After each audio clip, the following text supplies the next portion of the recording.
Good morning, it's Neil here from KS Energy. Now, about a year ago, I made a video entitled Alternator Charging Your Lithium Battery. And I've had lots of questions about that. And to be fair, that video was a little bit rushed and it could have contained a lot more information. So we're going to take a look at that subject a bit more closely in this video. It just so happens that today I'm going to be popping some new brake shoes in pads in my motorhome, and that gives me a bit of access to the alternator. It's right behind the engine. It is very difficult to get to. I'd hate to replace the thing, but what I can do whilst I've got the front wheels off is to load the alternator up and see actually how hot it's getting. Now, when that engine's ticking over at about 800 RPM, the crank wheel is considerably larger than the alternator's pulley wheel.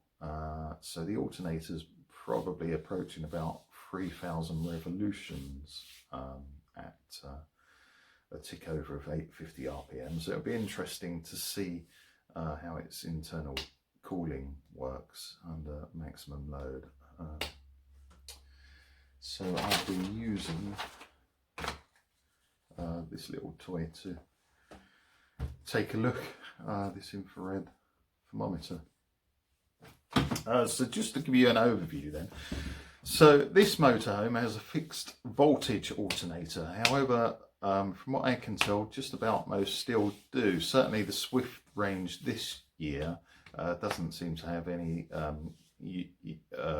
start-stop options. So it doesn't have the smart alternator that's got the variable voltage, you know, hitting 15, 16, 17 volts when you stamp on the brakes. It hasn't got that, and I believe that's still an option for the coach builders to have the fixed voltage alternator. And it's certainly a lot simpler and a lot more cost effective for them to do that. So I guess that's why it seems that I haven't seen any changing, although I don't know what other manufacturers such as the European ones are doing at the moment. But even so, even if they have smart stop-start alternators, they're going to have had to have addressed the issue in any case.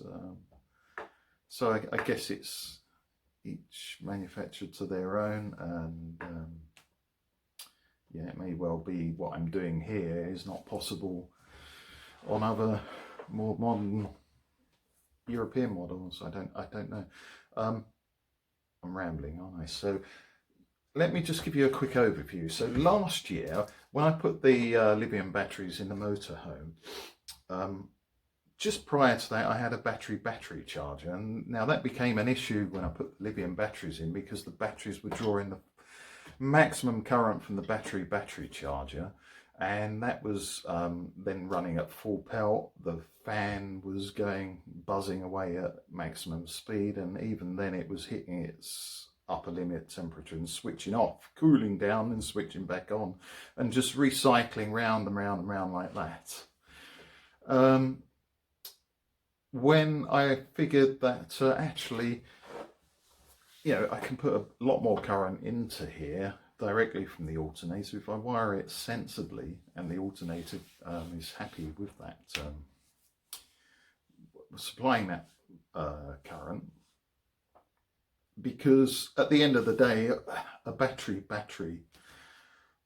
charger, when it's being used on a fixed voltage alternator, you know, with for example, without a stop-start system, it's the only thing it's really doing is compensating for lower grade wiring, which seems, you know, perhaps not the correct way to address that issue. So yeah, I ended up with a split charge relay. Now that was interesting in itself, because I discovered most split charge relays seem to be automatic voltage sensing ones these days, and it turns out that that's of no use with a lithium battery, and the reason is because at standby the lithium-ion battery it has a kind of at-rest voltage, fully charged, of about 13.3 volts. Whereas the lead-acid battery in the vehicle has a slightly lower at-rest voltage of about 12.5 volts. And then this means that the automatic voltage sensing split charge relay thinks that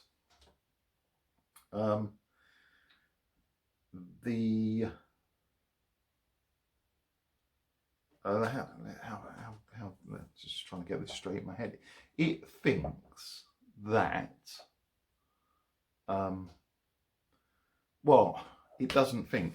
What happens is when you switch the engine on and your alternator brings the vehicle battery up to about 13.8 to 14.4 volts, the auto sensing split charge relay is happy with that voltage, and so then it switches on the charge to your leisure battery, which is fine, except for when it's a lithium battery. When you then switch the engine off, because the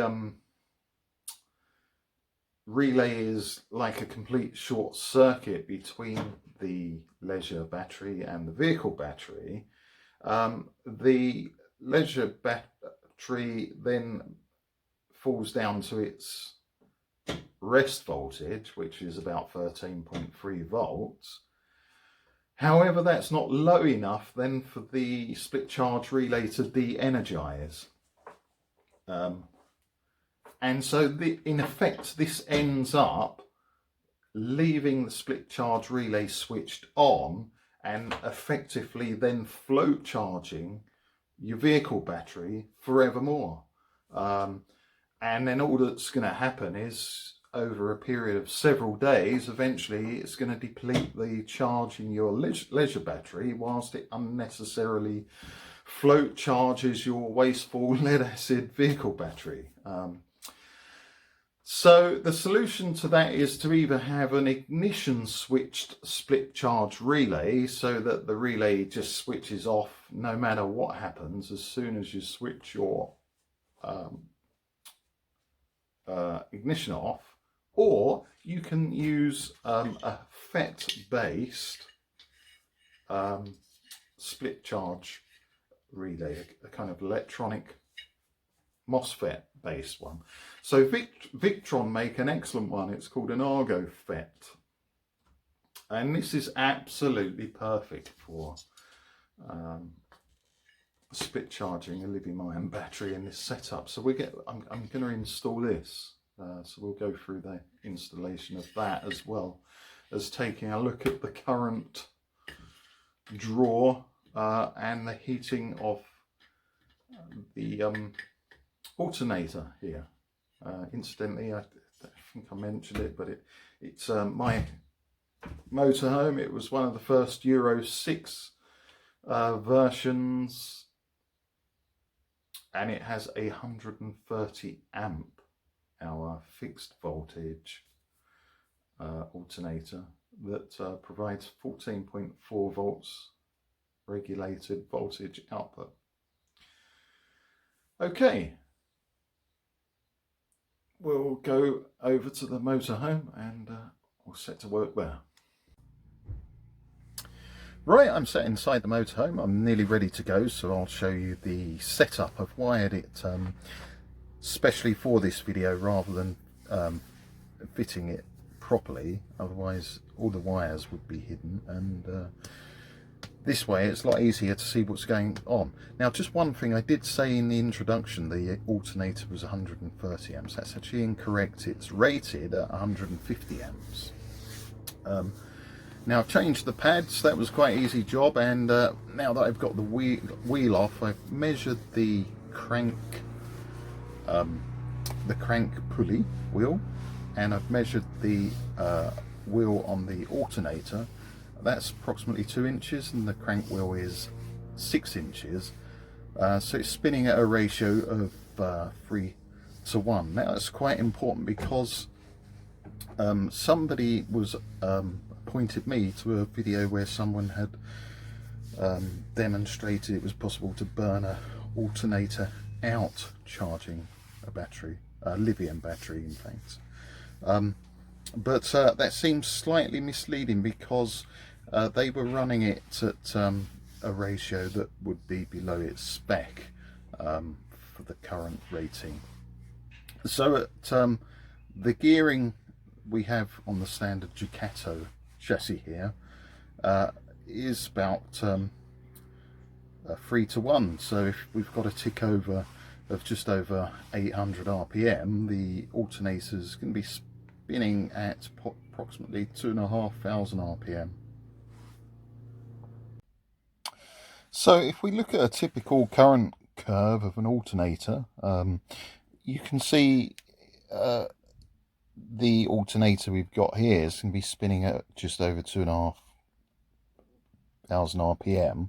So it's going to be coming up somewhere here, sort of 75 to 80, perhaps 85 amps max. That will vary according to temperature. The blue is showing a typical 150 amp alternator, and it's going to be approaching its peak output of 150 amps at 5,000 RPM. So that equates to an engine speed of just over 800 RPM ticking over here, and then double that here, sort of, you know, approaching perhaps 1,700 RPM, 1,800, just over 5,000 there, as we got 3 to 1 ratio. So hopefully that makes sense. Now let me show you the setup here.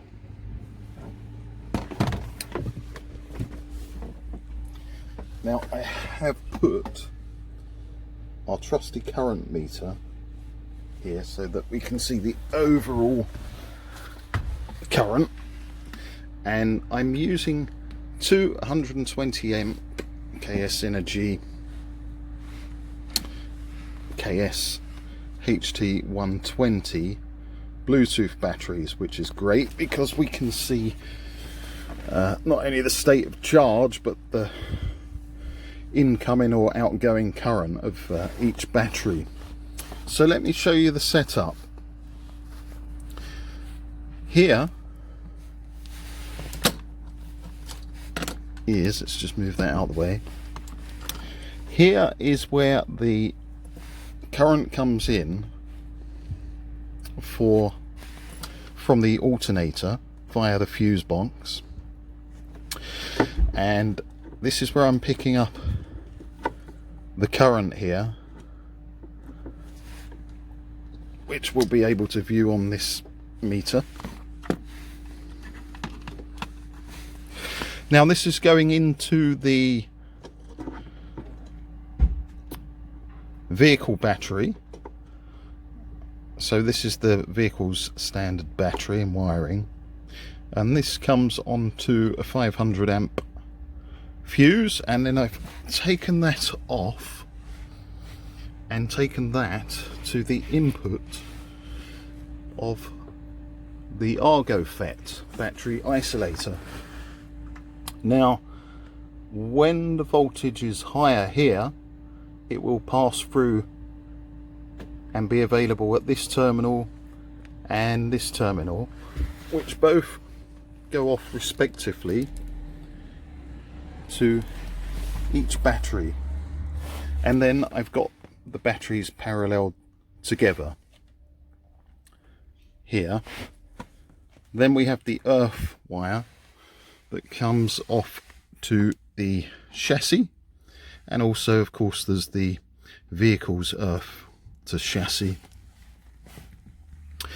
So effectively I've got 240 amp hour storage of battery, or just over 3 kilowatt of storage there. Now if the vehicle is switched off, the voltage at rest across the battery is going to fall to about 12.5 volts, whilst the voltage from the lithium-ion batteries at rest will fall to approximately 13.3, 13.2 volts at rest. And because the voltage on these two pins is higher than the voltage on this pin, the Argofet blocks any current running back in the opposite direction. Now, ordinarily, rather than wiring this up to your battery, as I've done here, this would be connected directly to the output of the alternator, and we'd effectively splice the wire in half coming out of the alternator. So the alternator would be coming in here and then back out there to the fuse box, and then of course to the battery. But for simplification of this video, I've wired it here so you can see the current coming straight in to the vehicle battery, and then straight off of the vehicle battery through the FETs to the leisure batteries. Okay, to start with, I've discharged the leisure batteries to just under 10%, and you can see right now from the Bluetooth data that there's no current draw at all, and the same goes for the vehicle itself. The vehicle's not drawing any current either.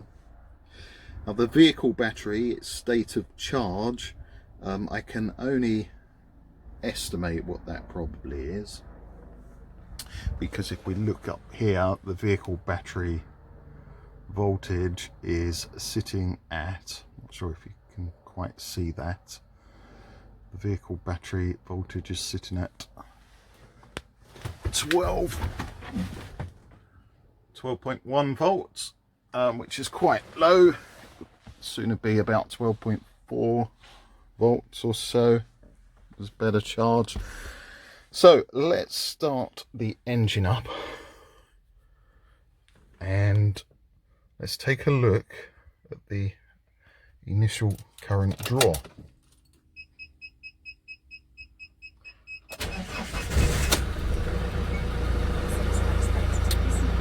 Okay, so the vehicle's ticking over about 800-900 RPM.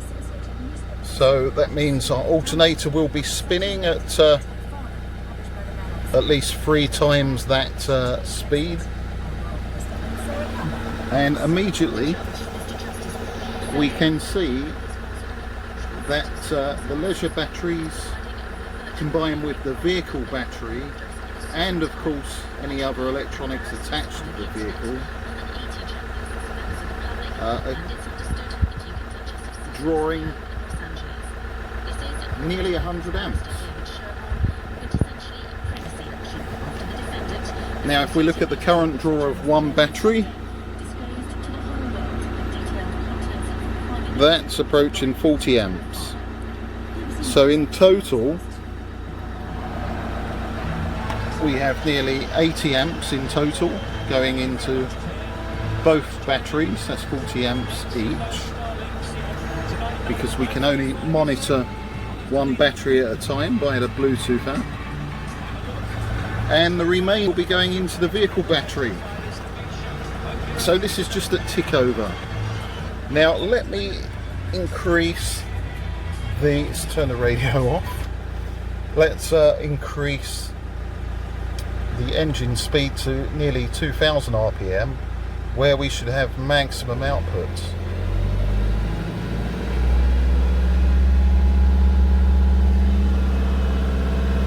And this is showing 140 amps.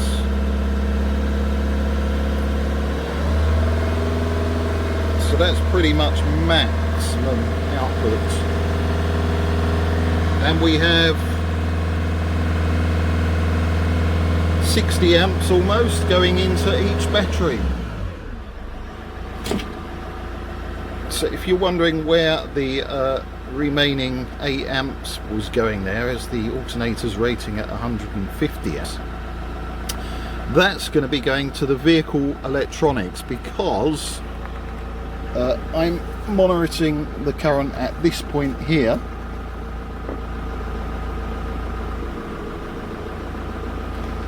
whereas the vehicle's going to be taking current off for extra things such as its fuel pump, for example,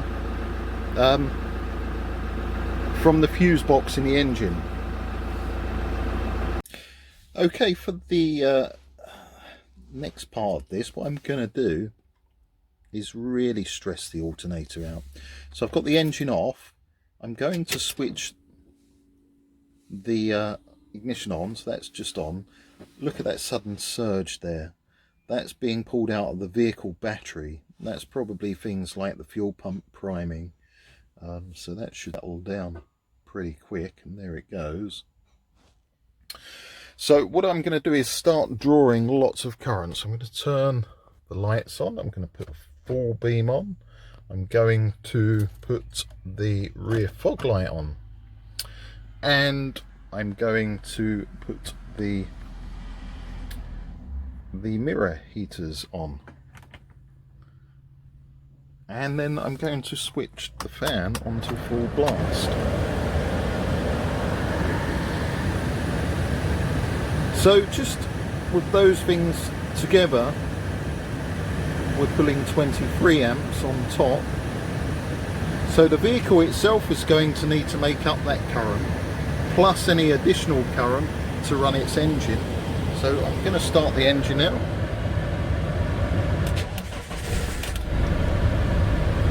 There we go. Ticking over. Now, because I've got all of these things running, the available current's fallen to just below 80 amps. And each battery is charging at 14 to 15 amps. So this is really stressing the alternator out. We've got all of these gadgets going. We've got the batteries charging, as well as charging the vehicle battery. So this is going to be absolutely maxing out, completely and utterly maxing out the alternator at tick over. So what I'm going to do is let this continue, noting the time, 10 past 2, and we're going to take a look at the alternator now and see just how hot that's getting. Okay, we're 5 minutes in. So this is the wheel arch. Here is the alternator. Let's see how hot it is.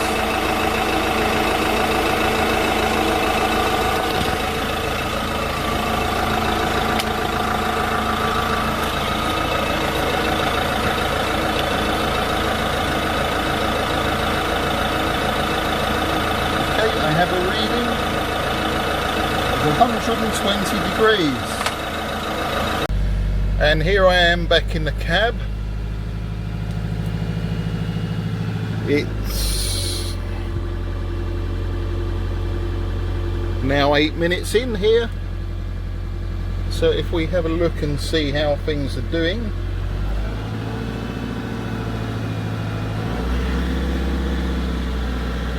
Okay, the current draw has dropped a little, and each battery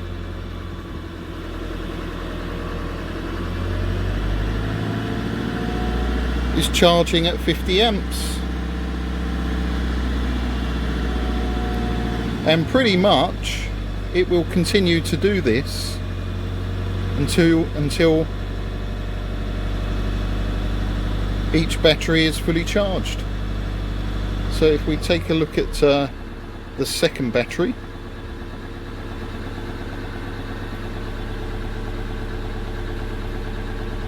scan for the second battery. There's that one.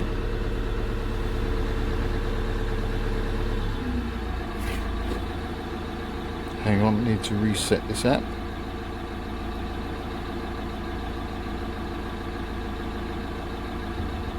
Bear with me. And there's the second battery, slightly more charged than the last, but also drawing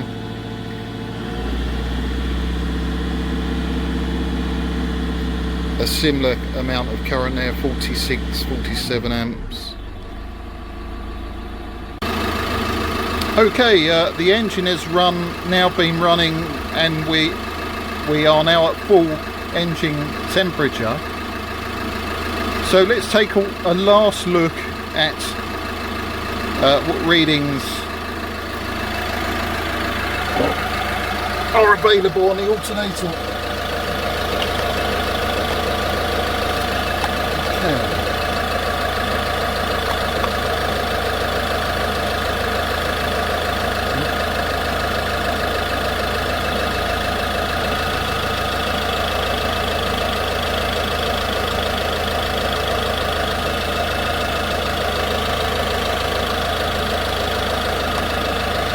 I have to put a camera.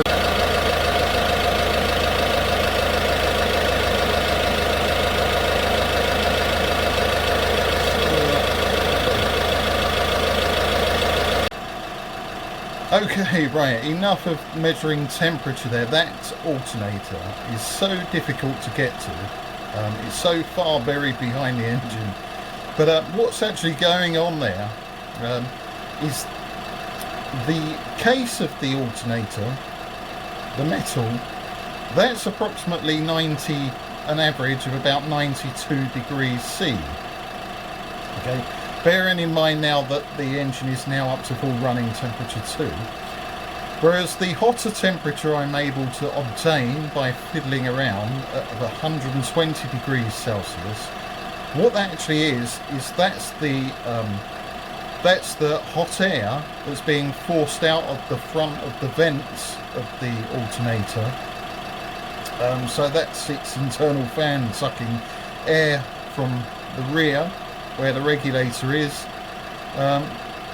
all the way up to the front where the pulley is, and blasting that out of those ventilation holes. So that's where the 120 degrees is coming from. Okay, so I'm just going to wrap this up and turn the vehicle off, tidy up, and then I'll come back and do a summary there for you. Hope that's been helpful. I'm just thinking how best to summarise that experiment there then. So I've got the figures here. Initially then, tick over with the flat batteries, we immediately hit a roughly 100 amp draw from the alternator, and there was available 80 amps in total for both the lithiums together, and 20 amps remaining for the vehicle battery. And then I brought the engine up to 2000 RPM, so we were getting maximum output of the alternator. We were hitting 58.5 amps per battery, a total of 117 amps going into both lithiums together, and then 23 amps into the vehicle. As the vehicle would charge a little, of course, a little bit more of that current would then go into the lithiums, because the lithiums draw the current at a constant rate, whereas the initial current draw for the vehicle battery can decrease quite quickly. So that's quite an interesting statistic. That would mean that we could recharge 240 amp hour bank of batteries in 2 hours, maybe a little over 2 hours of normal driving. So we're talking about 3 kilowatt of energy there. So that's 1.5 kilowatt per hour, pretty good going. We can take on board fab for off-grid use. I should point out the ambient temperature was 21 degrees C. So after 5 minutes of that, immediately the alternator was coming up to temperature, and it was blasting out about 120 degrees Celsius of cooling air. And I left this running for 15 minutes at idle, drawing full current. And by full current I meant that I'd switched on all the internal cabin accessories, including the fan full speed, and even the heaters for the mirrors. So we were maxing out that alternator at tick over, and we hit a case temperature of 92 degrees Celsius, and again the air temperature was still showing us at 120 degrees. So now these alternators, unfortunately, trying to obtain some information from some of the manufacturers is like getting blood out of a stone. But on the whole, it seems that a typical temperature for an alternator running normally and not going above anything that could possibly damage it would be 130 degrees Celsius. So it had a way to go there, but of course I only let that run for 15 minutes. And of course the alternator's going to create more energy at driving speed, although that said, the internal fan's spinning faster, so its cooling's better. So would I want to have that kind of configuration? Well, I was using 25mm squared cable, incredibly low resistance cable, and the run was extremely short as well. You know, we had a less than a foot cable run to each battery. So in situ, I mean, the cable run is going to be a lot longer than that, and of course that was just a test. Incidentally, we would need to fuse those at an observable proper wiring precautions, and in case the cables in protective conduit once installed permanently.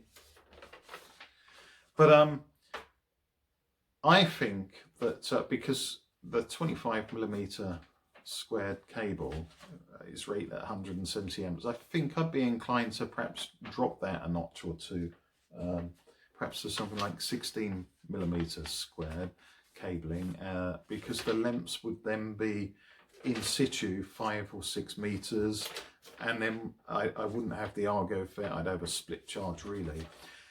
So what I'm saying is I'd be introducing some resistance in the wiring and bringing that limit down by about 15 amps or so, 15 to 20 amps that the battery could draw. So then we're approaching a charge rate of about 45 to 50 amps per battery. I think I'd be happier with that, because then I know that I'm running the alternator 10-15% below its maximum rating. And I say that because I don't know if you noticed, but that alternator was right at the back of the engine, and I certainly wouldn't fancy replacing that thing. It looks like there's an awful lot of parts that would need to be removed. So I'd be wanting that alternator to last years and years. So if you see my logic, follow me there. But of course, as always, you just don't know till you try these things out in the field and see how they go. Oh, and the Argofet was interesting, wasn't it? It was a good chance to evaluate the Argofet. Now, I was hoping that might be some use as a replacement to a voltage sensing split charge relay, and it is to a certain extent, but the thing what would happen there is once you drain your leisure batteries to a voltage equal and below the vehicle battery, what's going to then happen is then the current's going to start flowing from the vehicle battery into the lithium batteries. So in other words, once we deplete our lithium batteries to about 10-15% state of charge, then we're going to start drawing off of the vehicle battery in the way I'd configured it in that configuration in the video.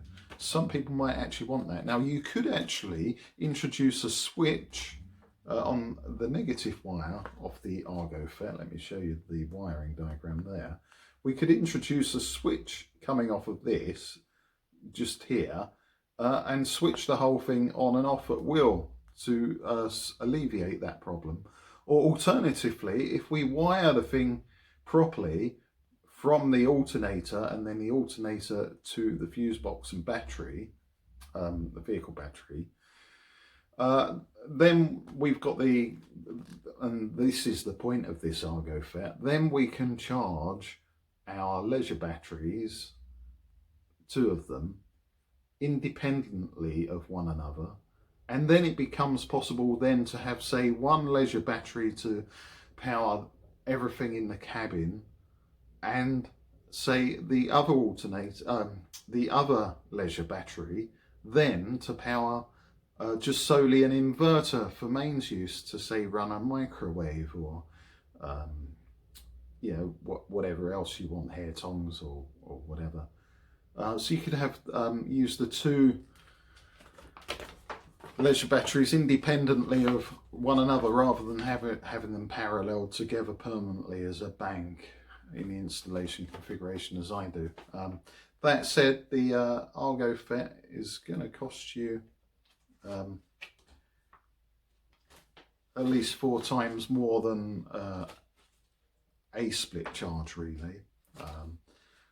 So if you are using a split charge relay, you would need to avoid the voltage sensing relay and just have one that's individually controlled by the ignition switch. So do remember that. Right, so I hope I've covered a bit more than I did last time, and that's a bit more kind of hands-on, so that we can take that as a little bit of guidance for configuring our electrical devices in our motorhomes. Okay, thanks for watching. If anyone wants to leave any comments below with questions, I'll come back from time to time and see if there's anything that I can help with or answer. Thanks for watching. Bye for now.